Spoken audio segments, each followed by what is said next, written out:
देखा होगा अमूमन ऐसा होता है कि किसी भी अपराधी को सजा अपराध देखकर दी जाती, कानून में भी ऐसी ही व्यवस्था है। लेकिन अखिलेश यादव क्योंकि उपचुनाव करीब है, 27 में जीत की बात कर रहे हैं, तो उनका एंगल ही अलग हो गया है, उनकी बात ही अलग हो गई है। और इसको लेकर उन्होंने किस तरह से अपने ही अंदाज में सीएम योगी आदित्यनाथ उन्हें जवाब भी दे दिया है। चलिए वो जानकारी अब आपके सामने रखते हैं, क्योंकि ये एकदम सीधी सीधी लड़ाई सी दिख रही है। सीएम योगी ने अखिलेश पर करारा हमला किया है। जाति के आरोप पर अखिलेश पर पलटवार कहा है और कहा है कि कुछ लोगों को जाति मजहब दिखता है, जाति मजहब ही दिखता है। ये लोग समाज बांटने का काम करते हैं, यानी डिवाइड करने की कोशिश कर रहे हैं। कुछ लोग स्वार्थ की राजनीति कर रहे हैं। योगी आदित्यनाथ ने ये कहा।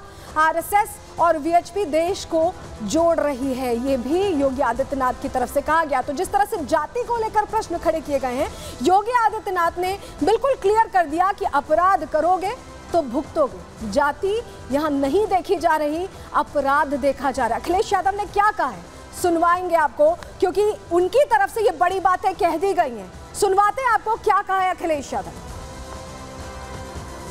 राष्ट्रीय स्वयंसेवक संघ के द्वारा, विश्व हिंदू परिषद के द्वारा पूरे भारत को जोड़ने का कार्य किया जा रहा है, और वहीं दूसरी तरफ अपने राजनीतिक संकीर्णताओं में फंसे हुए कुछ लोगों के द्वारा जब जाति, मत और मजहब के आधार पर समाज को बांटने की कुत्सित चेष्टा की जा रही हो।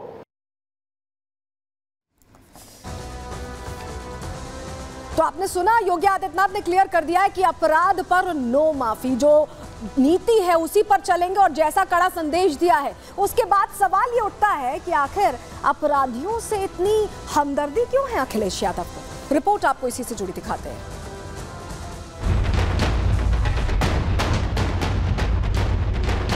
उन लोगों ने एसटीएफ टीम पर जान से मारने की नीयत से फायरिंग शुरू कर दी थी।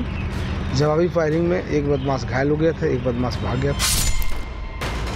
अपने राजनीतिक संकीर्णताओं में फंसे हुए कुछ लोगों के द्वारा जाति, मत और मजहब के आधार पर समाज को बांटने की कुत्सित चेष्टा की जा रही।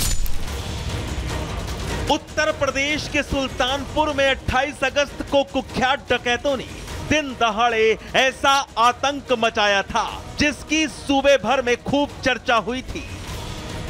दिन दहाड़े ही 5 नकाबपोश डकैत ज्वेलरी शोरूम से करोड़ों के जेवरात लूट ले गए थे। डकैती के आरोपी मंगेश यादव और उसके 4 साथियों को पुलिस कई दिनों से ढूंढ रही थी, और जब सुल्तानपुर पुलिस की तलाश पूरी हुई तो 1 लाख का वांटेड इनामी अपराधी मंगेश यादव ढेर कर दिया गया और उसके 3 साथी मुठभेड़ के दौरान गिरफ्तार कर लिए गए। यानी सुल्तानपुर लूट की वारदात का मास्टरमाइंड मंगेश यादव मारा गया, और अब उस खूंखार अपराधी के एनकाउंटर पर विपक्ष यानी समाजवादी पार्टी ने सियासत भी शुरू कर दी है। अखिलेश यादव ने 1 लाख के इनामी बदमाश मंगेश यादव के एनकाउंटर पर सवाल खड़े कर दिए हैं।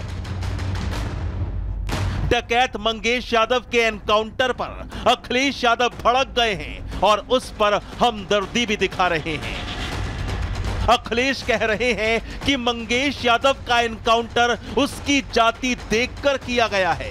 जात देखकर मंगेश यादव की जान ली गई है। जाति देखकर एनकाउंटर करने का आरोप योगी सरकार पर अखिलेश लगा रहे हैं।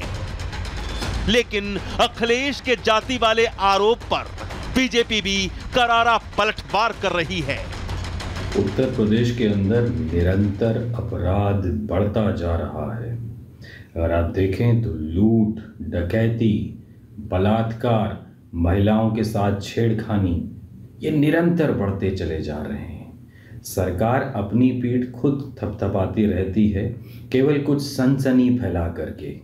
केवल सनसनी फैलाने से आप चर्चाएं तो बना सकते हैं मीडिया और सोशल मीडिया में, लेकिन अपराध उससे रुकता नहीं है। जब भी किसी अपराधी को एनकाउंटर में गोली लगती है तो दर्द अपराधी के बजाय अखिलेश यादव जी को होने लगता है। लूट कांड के आरोपी मंगेश यादव, जो 1 लाख रुपए का इनामी बदमाश था, उसको उत्तर प्रदेश की पुलिस ने मुठभेड़ में ढेर कर दिया है। लेकिन अखिलेश यादव जी का मातम मनाना बहुत लाजमी हो गया है। ट्वीट करके वो दुहाई देने लगे हैं कि कानून व्यवस्था बिगड़ गई है। ये अपराधियों का संरक्षण करने वाले अखिलेश यादव जी, उनको इतना दर्द क्यों होता है? ये उत्तर प्रदेश में योगी आदित्यनाथ जी की सरकार है। अगर कहीं भी अपराध घटित हुआ है तो उस पर कठोरता से कार्रवाई होती है। अखिलेश यादव समेत पूरी सपा फिलहाल बीजेपी और योगी के निशाने पर आ गई है।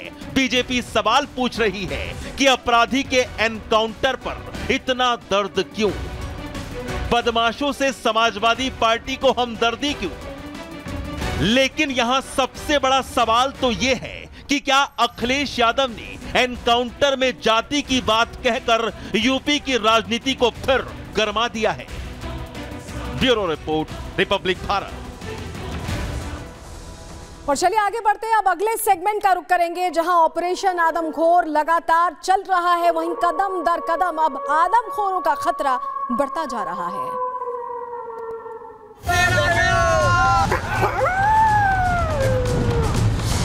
8 वर्षीय किशन को उनके माता पिता के सामने ही खूंखार आदमखोर भेड़िया खींच के लेके चला गया। किसान बेचारे शाम को दूध ले जाते हैं, लेकिन इतनी दहशत है कि उनको दूध ले जाने में दिक्कत हो रही है। भेड़िया नहीं पकड़ में आ रहा है।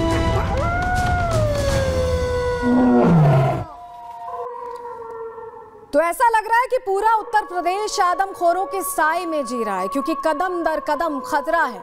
लोग शाम 6 बजे घरों में कैद हो जा रहे हैं। और पहले ये सिर्फ एक इलाके की, एक जिले की कहानी थी, बहराइच से खबरें आ रही थी, लेकिन अब आपको बताएं कि ये दायरा बढ़ता जा रहा है। इस कदर बढ़ता जा रहा है कि करीब 100 गांवों को अपनी चपेट में ले लिया है इन आदमखोरों के आतंक ने। और लोग उस दिन का इंतजार कर रहे हैं कि जब ये आदमखोर जंगलों का रुख करें और आबादी वाले इलाकों से जाएं, क्योंकि ये आदमखोर अब अपना ठिकाना आबादी वाले इलाकों को ही बनाकर बैठे हुए हैं। और लोगों के लिए एक एक दिन काटना, एक एक पल काटना, एक एक पहर बिताना अब मुश्किल होता जा रहा है। और यही वजह है कि लोग अब चाह रहे हैं कि जल्द से जल्द इस पूरे मामले में कार्रवाई हो, क्योंकि कार्रवाई अगर नहीं होगी तो उनके लिए मुश्किल हो जाएगा वक्त काटना। अब आपको बताते हैं, जब हम कह रहे हैं कि पूरी तरह से यहां खतरा बढ़ता जा रहा है, दायरा बढ़ता जा रहा है, तो ये दायरा कितना बढ़ गया है? चलिए जल्दी से आपके सामने वो जानकारी हम रख देते हैं, क्योंकि दायरा अब वाकई उत्तर प्रदेश के कई जिलों तक पहुंच चुका है। देखिए जानकारी आपके सामने रख रहे हैं। सबसे पहले हमने आपको बताया था कि कैसे बहराइच में इनका कहर था। बहराइच में लोग जी नहीं पा रहे थे, रात भर उनका पहरा दे दे के पूरा दिन कटता था, पूरी रात कटती थी। और लखीमपुर खीरी में बाघ का टेरर यहां पर देखा गया, यानी उससे भी खतरनाक, भेड़िए से भी खतरनाक आदमखोर यहां अपनी पैठ बनाया हुआ है। उसके अलावा और कौन से इलाके, देखिए सीतापुर में भी बाघ का ही कहर। और अब तो यह भी कहा जा रहा है कि सीतापुर में भी भेड़िए आ चुके हैं। तो सीतापुर और में हम बताएं आपको, बाघ और भेड़ियों का आतंक है। और यही वजह है कि वहां भी लोग डर के साए में जी में रहे। और